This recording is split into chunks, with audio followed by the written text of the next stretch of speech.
E aí, povo de Deus, o tema de hoje é o sumo sacerdote da nova aliança.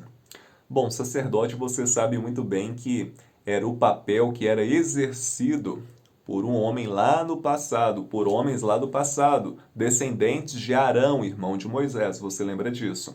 Só que tem um detalhe, esse sacerdote, ele tinha falhas, defeitos, pecados, e esse sacerdote era tão falho quanto o povo que ele servia. Por quê?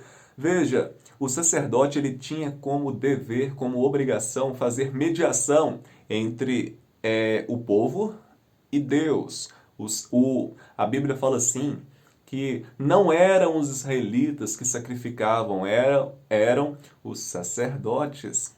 Só que a Bíblia fala assim que dentre os sacerdotes havia o sumo sacerdote, ou seja, o supremo sacerdote, o sacerdote principal, que uma vez por ano, no ano do Iquipur, se eu estiver falando errado aqui, pronunciei errado, me desculpe, mas era um dia especial em que o sumo sacerdote, ele entrava, olha só que interessante, ele entrava com um sacrifício lá num lugar especial do santuário, que é o Santo dos Santos.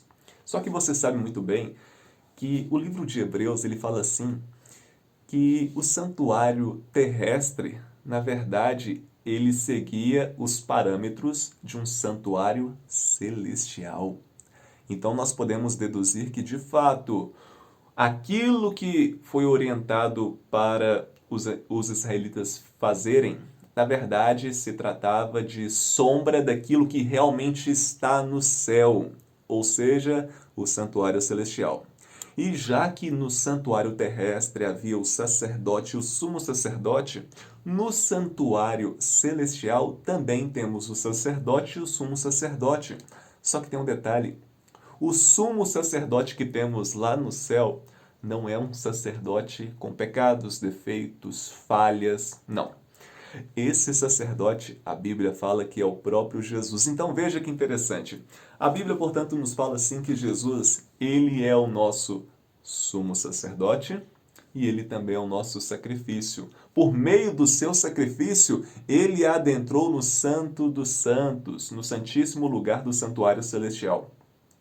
E por meio do seu sacrifício, ele faz ministração, olha só, ele ministra o seu sangue em nosso favor. E quem ministrava o sangue em favor do povo lá no passado?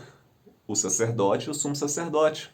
Hoje é diferente? Não. O nosso sumo sacerdote, que é Jesus, ele ministra o seu próprio sangue em nosso favor para perdão dos nossos pecados, porque a Bíblia fala que sem derramamento de sangue não há remissão dos pecados. Então, veja que interessante. A Bíblia nos fala assim, que Jesus, ele adentrou o santuário celestial com o seu próprio sangue, e com o seu próprio sangue ele ministra em favor daqueles que vão herdar a salvação, fazendo com que as pessoas que vão herdar a salvação, eu e você, sejamos o quê? Salvos, justificados, porque o sacrifício substituto de Jesus tem como esse objetivo, trazer justiça para quem não merece justiça. Eu e você, pecadores. Então, se alegre com essas boas novas e entenda de uma vez por todas que Jesus, de fato, ele nos ama por meio do seu sacrifício e também pelo seu trabalho sacerdotal que ele faz lá nas mansões celestiais, lá no santuário celestial. Fique na paz, eu vejo você aqui amanhã. Tchau, tchau.